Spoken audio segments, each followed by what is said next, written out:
다 못 읽었어요. 집에 가셔가지고 앞뒤를 좀 다 읽어보십시오. 9장 처음에 솔로몬에게 하나님이 나타나셔서 다시 한번 권고하죠. 율법과 율례를 잘 지켜라.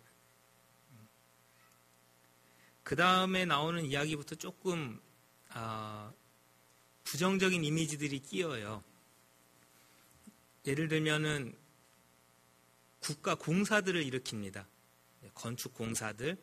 그래서 하나님의 백성들을 건설하는데 이렇게 노동력으로 징집을 하죠. 세금을 거두게 되고 노동력을 동원해서 건물을 만들게 되고, 꼭 누가 하던 것 같으냐면 애굽의 바로, 그러니까 이방의 왕들이 하던 사역들, 나라가 강성해지면 늘 하던 일들을 고스란히 따라하고 있고요.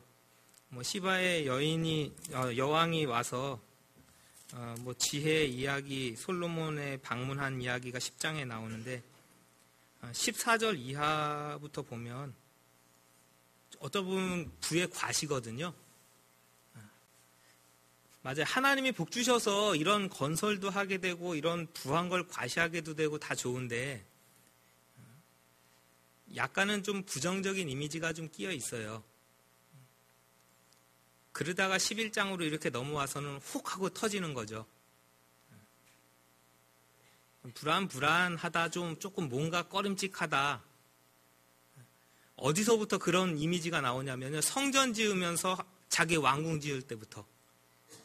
그때부터 뭔가 좀 이게 두 마음같이 나눠져 있는 거 아닌가 하는 뉘앙스를 지속적으로 던집니다. 열왕기상 안에서. 그런 것들이 조금씩 중폭되더니 11장에 와가지고는 오늘 읽은 부분에서 뻥 하고 터진 것을 좀 보여주는 흐름이 그래요. 솔로몬의 영적인 몰락은 안타깝습니다. 단순히 신앙만 잃은 게 아니고 그가 쌓아놨던 모든 업적들이 한순간에 무너지잖아요. 하나님이 이만큼 높이셨거든요. 높이 올라간 만큼 떨어지는 폭도 커요. 속상하죠. 이 이야기를 읽는 독자들이 훨씬 더 안타까운 건 뭐냐면요. 솔로몬과 이스라엘이 이 비극을 사전에 충분히 예방할 수 있었어요. 솔로몬 자신도 우리나라가 부강하고 든든히 서는 길은 이런 군사적인 과시, 건물을 지어서의 과시, 군대를 많이 지어서의 과시로 세워지는 게 아님을 스스로 알아요. 그래서 자신의 기도 안에 모든 게 나타나죠. 백성들에게도 그렇게 권고해요. 우리 하나님 말씀대로 잘 살자. 그 불순종의 대가가 얼마나 혹독할까도 다 알아요. 하나님이 심지어 나타나셔가지고 권고해요. 그럼에도 불구하고 삐뚤어 가다가 몰락한 게 11장의 이야기예요. 그래서 오늘 읽은 1절부터 13절까지가 솔로몬의 우상 숭배에 대한 이야기고요.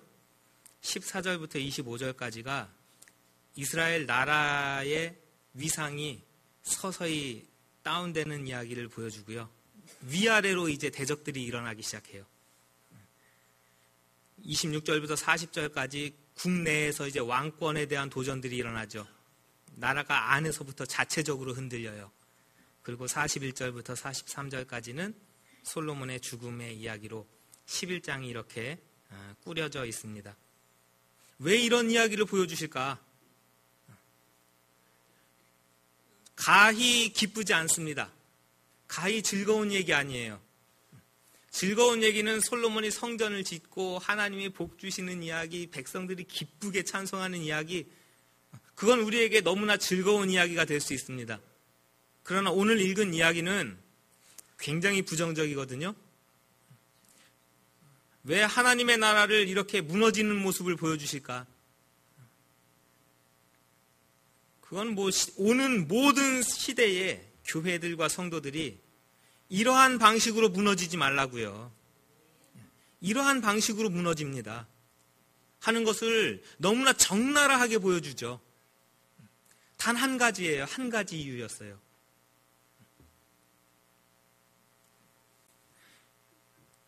삼 절을 읽을 때 여기저기서 웃음소리가 들려왔답니다, 여러분. 3절을 읽을 때 여기저기서 웃음소리가 들려와요. 뭐해서요? 후궁이 몇 명? 첩이 몇 명? 거기서 다 같이 빵 터진 겁니다. 후궁이 700명, 첩이 300명 하는데 갑자기 여기저기서 실수가 들려오는 거죠. 우리가 일반적 이성적으로 생각해도 이거는 우습다 그거예요. 이거는 정말 아닌 거다 하는 생각이 들기 때문에 여러분과 제가 성경을 읽으면서 이 웃음을 자아낼 수밖에 없는, 즐거워서가 아니고 허무하고 어이가 없어서 웃게 되는, 이집트 공주뿐 아니에요. 모압, 암몬, 에돔, 헷, 많은 나라에서 아내들을 맞이합니다. 신명기 7장, 출애굽기 34장, 여호수아 21장 지속적으로 출애굽해서 이스라엘 백성들을 가르칠 때, 가나안 땅에 들어가기 전에 가르칠 때, 가나안 땅을 점령해 놓고 가르칠 때, 그때마다 나왔던 얘기가 이방인들과 통혼하지 말라. 이유는 단 한 가지. 맞아요. 그 사람들 정착해서 살면서 재산 많아요. 나름대로의 노하우 가지고 살아요. 그러나 그들과 섞이면서 무엇을 염려하신 거예요? 신앙의 타락을 염려하셨어요.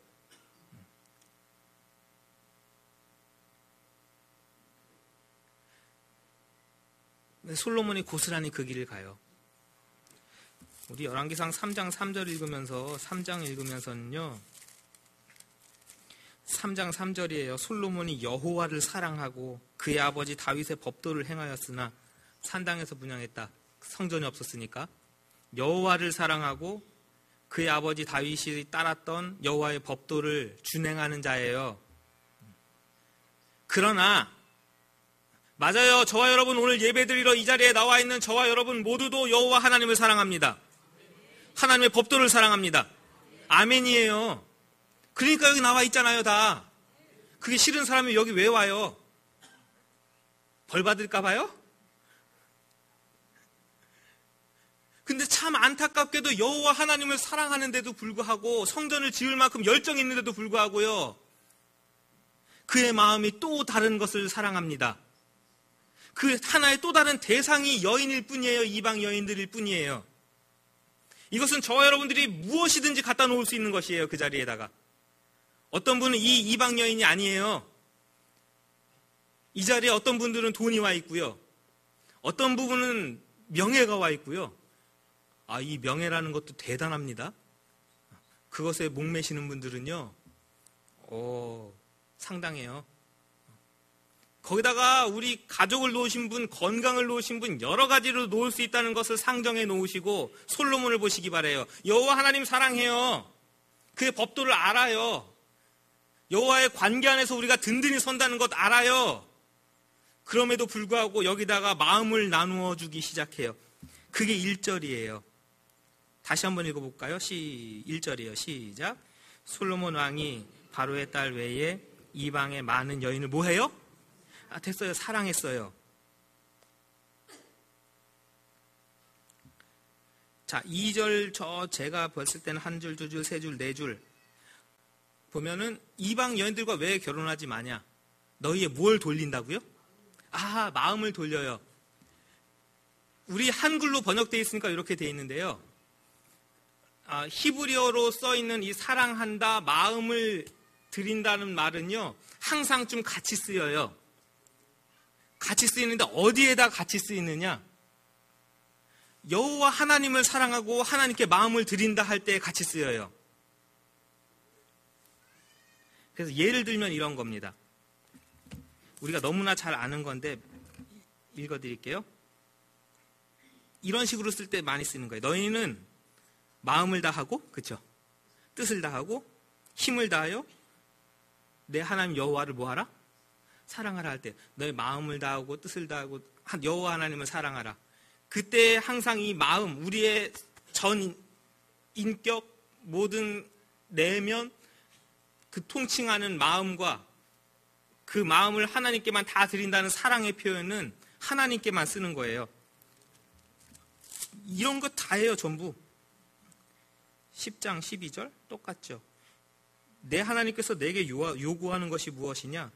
여호와를 경외하고 그의 모든 도를 행하고 그를 사랑하며 마음을 다하고 뜻을 다하여 내 하나님 여호와를 섬겨라. 사랑하고 마음을 다한다.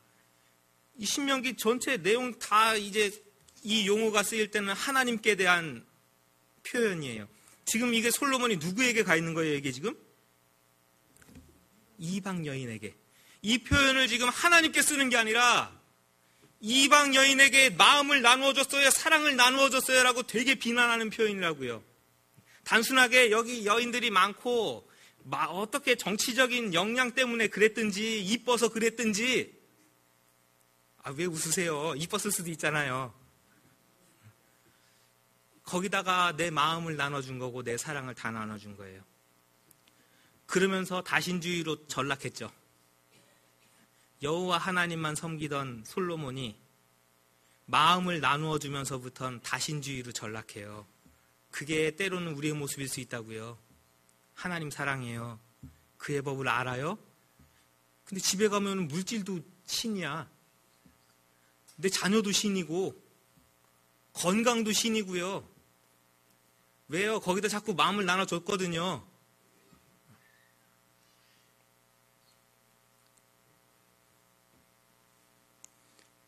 그 3절이 되게 비난인 거예요. 우리가 웃었듯이. 야, 후궁이 700명이고 첩이 300명 이게 말이 되느냐 하고 되게 비난하죠. 1번 우리가 2절에서 읽고 온 것처럼 여호와께서 이미 계명으로 준 거예요. 법으로. 그렇게 하지 말라고.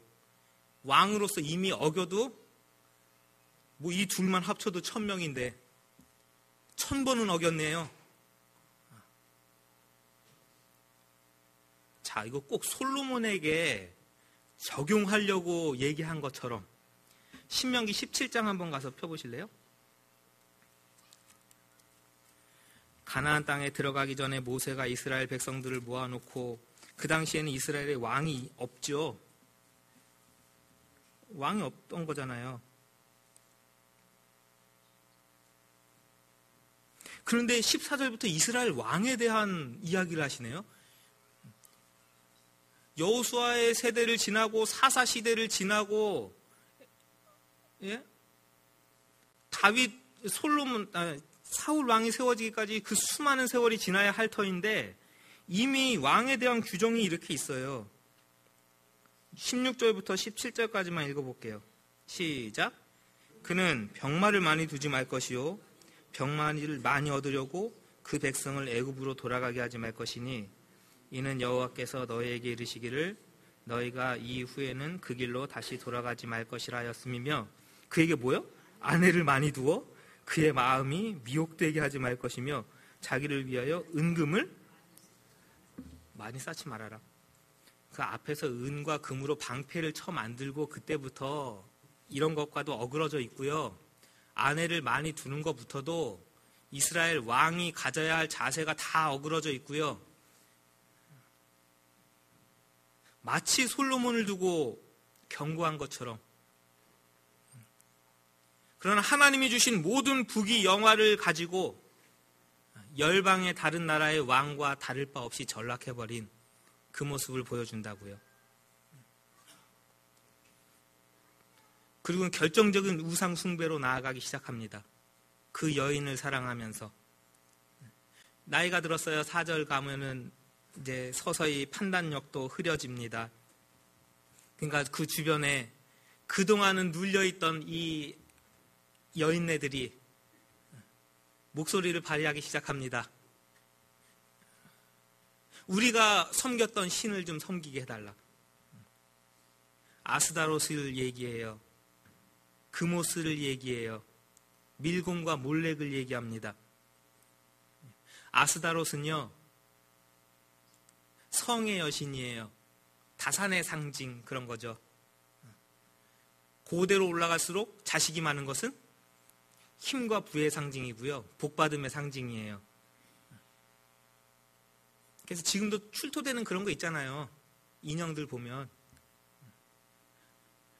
젖가슴이 2개 달린 게 아니에요. 온 몸을 휘감고 있고 막 여러 개 달린 그런 인형들 있죠. 다산의 상징이에요.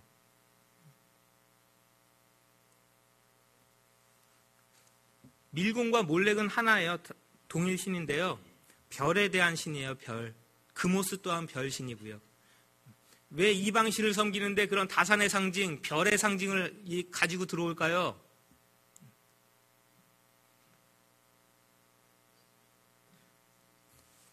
고대로 갈수록 왕은요, 신의 대리자예요. 신의 대리자는 뭘 볼 수 있어야 되냐면요, 천체의 움직임을 볼 줄 알아야 돼요. 그걸 봐가지고 뭐 하려고요? 백성들에게 앞에 서가지고, 자, 이제는 씨 뿌릴 파종의 때가 왔으니 다 같이 씨를 뿌리자. 언제쯤 비가 올 것이라. 왕이 앞에서 그걸 얘기해 줌으로써 백성들에게 존경을 받아요. 그것은요, 그런 신을 섬긴다는 것은 부요함을 주는 것의 상징이죠. 다산의 상징, 부의 상징. 우리 이런 신을 이 나라 안에서도 섬겨도 되지 않느냐? 허락합니다. 그래서 하나님의 성전이 서 있는 이 이스라엘 안에 우상 백화점이 차려지는 거죠. 이 나라의 신, 저 나라의 신 다 갖다 놓고 아주 정서에도 맞지 않는 거예요. 고대 근동 정서에도 안 맞아요. 보통은 거기서 힘센 나라의 신을 따르는 거예요. 정복한 나라의 신을 따르는 거예요. 그 대표적인 예가 다니엘이죠. 다니엘이 끌려가요. 거기 가서 하나님 섬길 수 있어요? 그 나라에서 섬기는 신을 따르고 머리를 숙이래요. 왜? 그게 법이에요. 니네 신은 우리의 신에게 졌어. 그러니까 잔소리 말고 굽혀. 그럼 솔로몬이 지금 이 가나안 지역을 다 먹었는데 다 조공바치고 있고 어떻게든지 관계 유지해 보려고 딸내미들 보내가지고 지금 결혼 관계 맺은 거 아니에요. 그럼 여기서 당당하게 너네들 여호와 하나님을 섬기라 하고 얘기할 수 있어야 되는 거예요. 맹추 같죠. 자기가 복속시킨 나라들의 신들을 하나둘씩 꺼내가지고 거기다 세워놓고 어쩌자는 얘기예요. 단순하게 나이 드니까는 판단력이 흐려졌나요? 아니에요. 9절이 답이에요. 9절이. 1절, 2절과 9절이 답이라고요. 9절을 읽습니다. 시작. 솔로몬이 마음을 돌려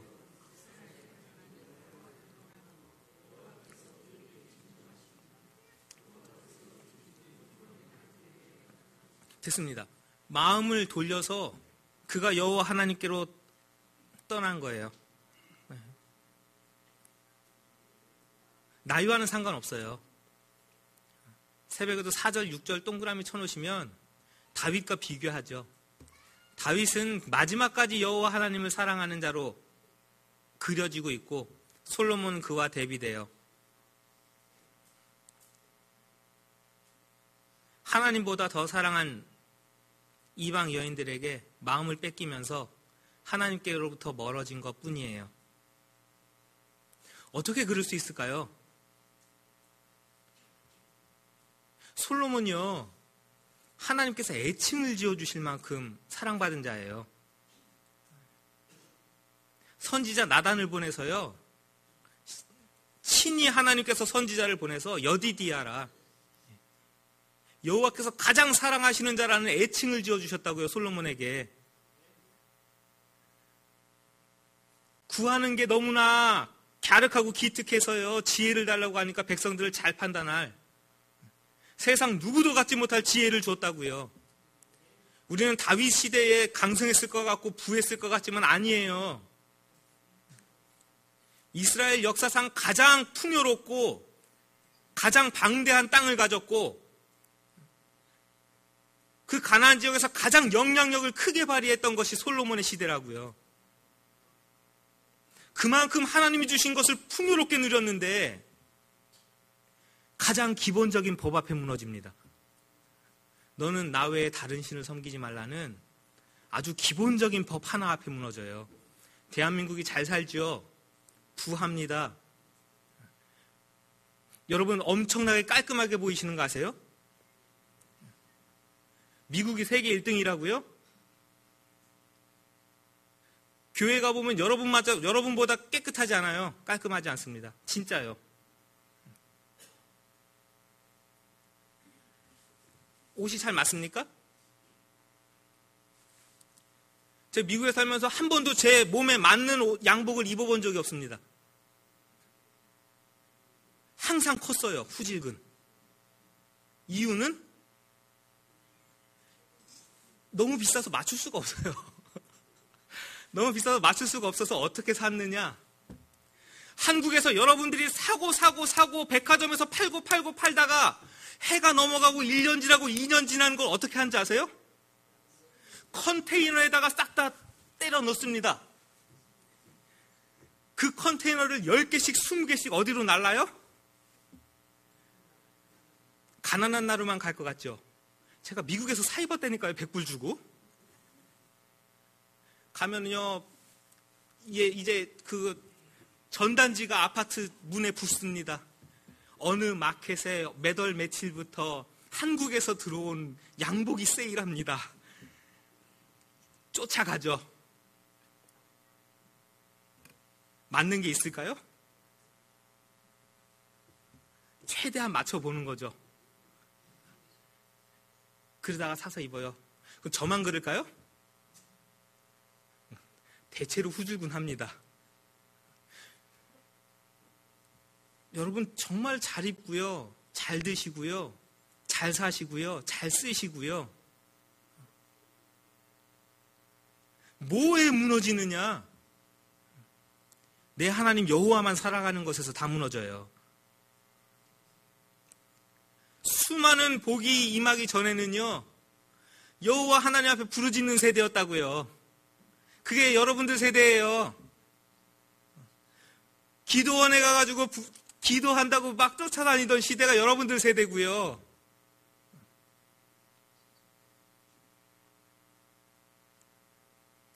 병나서 아프면 교회 와가지고 주여 고쳐달라고 부르짖던 시대가 여러분들 세대고요. 아프면 목사님 찾아와가지고 기도해달라고 하는 여러분들 세대예요. 지금도 목양신 문 열고 목사님 기도해주세요는 여러분들 세대예요. 지금 세대는요,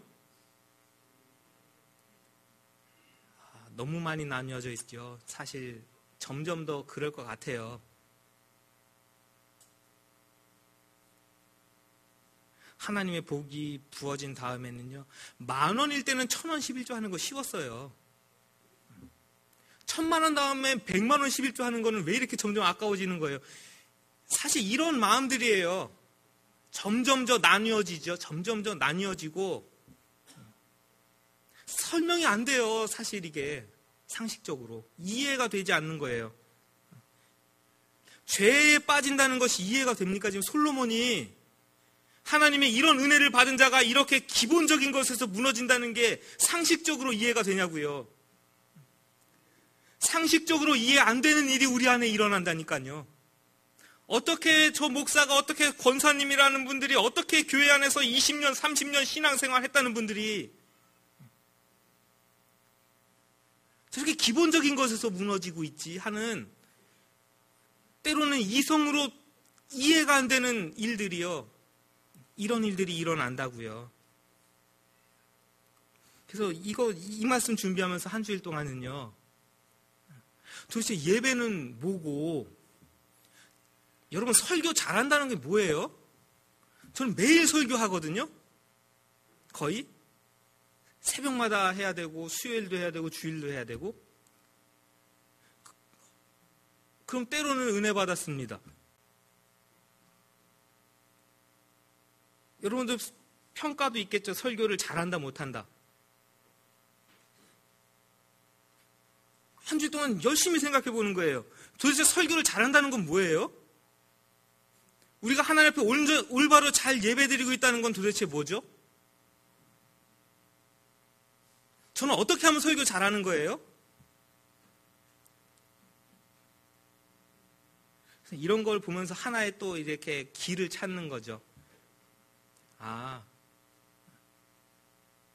우리가 각자의 삶의 자리에서 솔로몬과 같을 수 있어요. 이리 마음이 나뉘고 저리 마음이 나뉘고.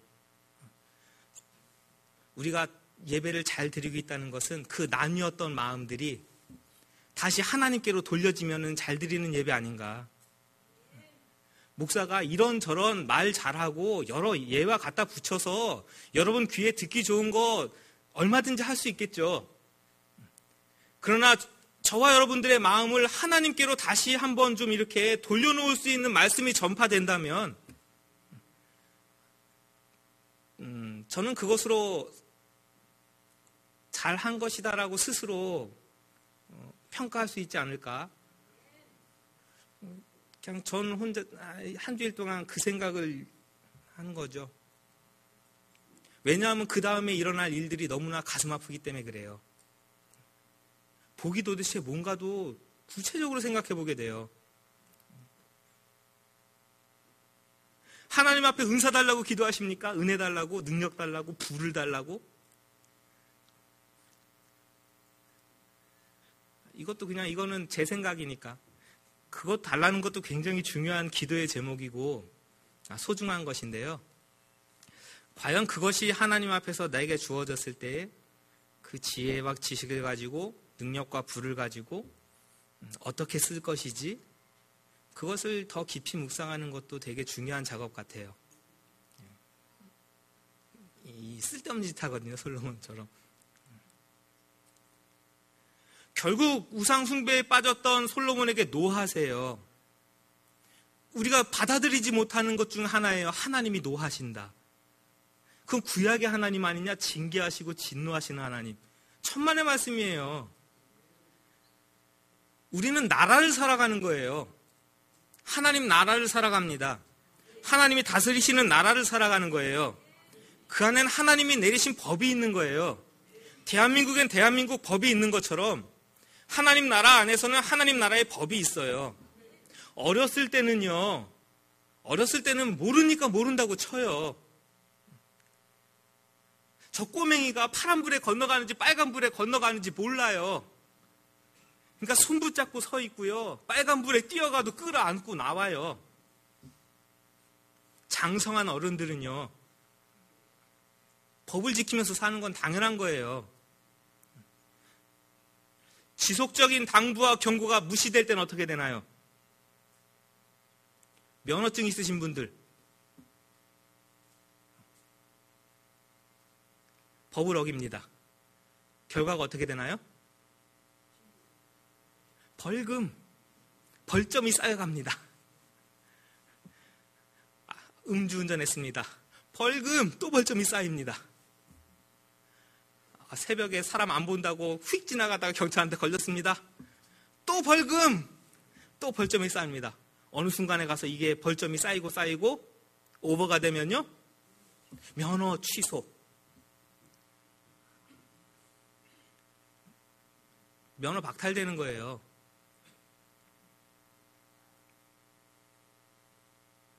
지속적으로 경고하셨거든요. 친인 2번이나 나타나셨다고 그러잖아요. 제발 그렇게 가지 말아라. 그렇게 살지 말자. 하나님의 법대로 살고 너 마음을 돌이켜라. 당신 신이 나타나서 경고하실 만큼 사랑을 베풀었다고요. 왜 예배 시간에 오세요? 매주마다 듣는다고요. 매주마다. 여호와의 말씀대로 살아갑시다. 이웃을 사랑하고요. 가족을 사랑하는 마음으로 사시고요. 부정하지 마시고요. 불법하지 마시고요. 정의를 물같이 공의를 하수같이 빛 대신 예수님과 사귀어서 살아갑시다. 늘 바른 길을 제시받고 말씀을 들으면서 삶의 자리로 나아가면 또 삐뚤어지고 또 나가고 또 나가고 또 나가서 벌점을 또 쌓고 또 쌓고 또 쌓고 또 쌓고 여기는 그저 형식적으로 되어지고 예배는 갔다 와야 되겠지? 그리고서 하나님이 치시면요, 사랑의 하나님이 왜 나한테 이러시냐고, 하나님은 왜 나에게 이러시냐고. 참 이상한 신앙이죠. 그 이상한 신앙이에요. 여호와 하나님이 왕이신 신앙이 아니고 내가 왕인 신앙이에요. 그래서 하나님이 나에게 맞춰주셔야 되고. 맞아요. 우리 찬양단 연습하는 곡에도 예수 좋은 내 친구 내 곁에 계시네. 한 친근한 표현으로 하나님을 친구라고, 우리를 친구로 부르셨다고. 그것에 너무 젖어가지고요, 여호와 하나님께서 왕 되심을 잊어버리는 거예요. 여호와 하나님이 왕 되시고 그분의 법이 우리의 삶을 지배한다는 사실에 대해서 망각하는 겁니다.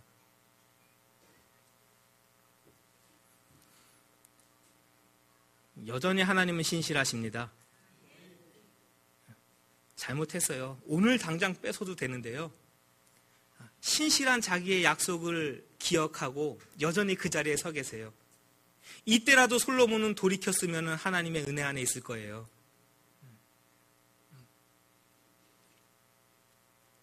마음을 나누고 계십니까? 오늘 이 말씀 앞에서 버리시기 바랍니다. 솔로몬이 이방 여인이 마음을 나누는 것이었습니다. 오늘 저와 여러분들이 하나님께로 향한 마음을 나누는 것들이 가득하게 담겨져 있죠. 때로는 그게 걱정, 근심일 수도 있고요, 미래에 대한 고민일 수도 있고요, 제일 큰 돈 문제일 수도 있고요. 그래서 삶의 자리만 나가면 하나님의 법이고 뭐고 이게 나를 지배하는 거죠.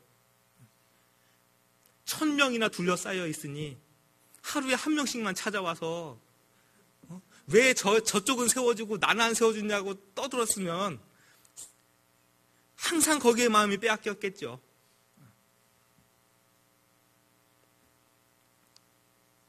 사실은 이 뒤에 이야기들도 준비를 다 해왔는데요, 오늘은 여기까지만 봐야겠죠. 에돔 사람 하닷,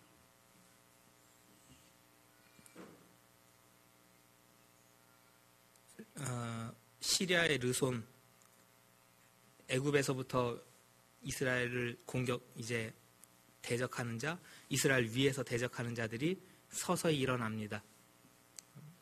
그리고 뭐 우리가 여로보암 이야기는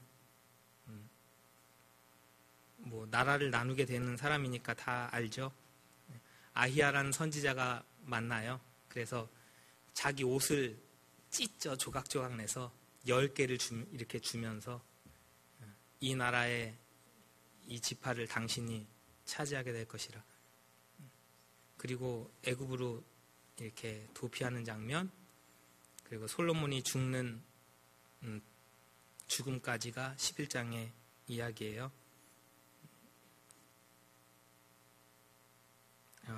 결국 우상 숭배 때문에 그 나라 무너지는 것을 보여주시니 복 받는 거 원하시죠, 우리 다. 저도 성도님들에게 복을 빌어주고 싶습니다. 따라하십시오. 하나님이 원하시는 바른 길을 걸어가는 것이 복이다. 다시 한번 따라하실까요? 하나님이 내 편이신 게 복이다.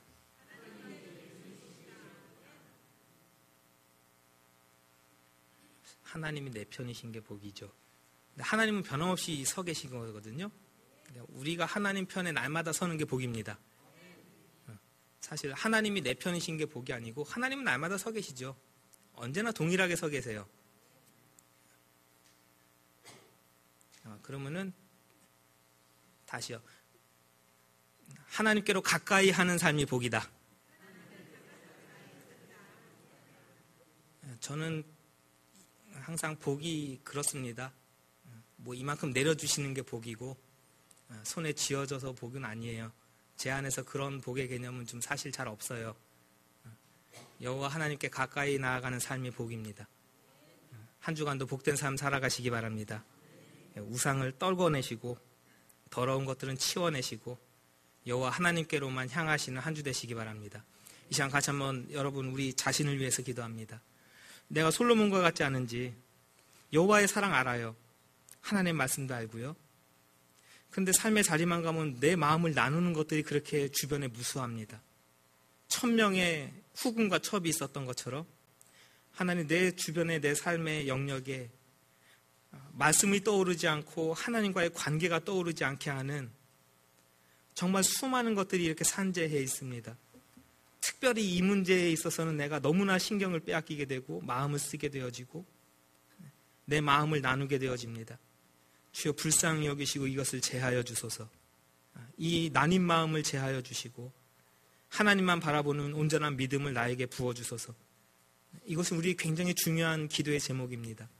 오늘 솔로몬의 이 모습을 보면서 우리 온전한 믿음을 부어달라고 우리 자신을 위해서 우리의 삶의 자리와 영역을 위해서 좀 우리 같이 기도했으면 좋겠습니다. 우리 같이 자신을 위해서 같이 한 번만 우리 짧게라도 기도하겠습니다. 같이 기도합니다. 열왕기상 11장을 읽으면서 또 한 주간의 삶으로 나아갑니다. 모든 좋은 것을 누렸던 솔로몬이 그렇게 우상숭배 하나로 무너지는 것을 봅니다. 우리도 하나님을 알고 여호와의 말씀을 알고 하나님을 사랑합니다. 그러나 때로는 우리 안에 이런 마음을 나누는 우상들이 들어옵니다. 너의 위치에서 상황에서 당연히 이것은 괜찮다라고 유혹합니다. 하나님의 말씀이 거절하는 것이고 거부하는 것이라면 단호하게 뿌리칠 수 있는 믿음의 용기를 우리 위에 허락하여 주옵소서. 여호와 하나님께 가까이 하는 것이 복인 줄로 알게 하시고 여호와의 말씀에 순복하는 것이 복인 줄로 알게 하시고 한 주간도 복된 길로 걸어갈 수 있도록 우리의 삶을 도와 주옵소서. 주여 오셔서 우리의 왕이 되시고 우리의 지배자가 되셔서 참된 하나님의 백성으로 한 주간 살아가도록 우리 모두 위에 은혜를 더하여 주옵소서. 예수님의 이름으로 기도하옵나이다. 아멘.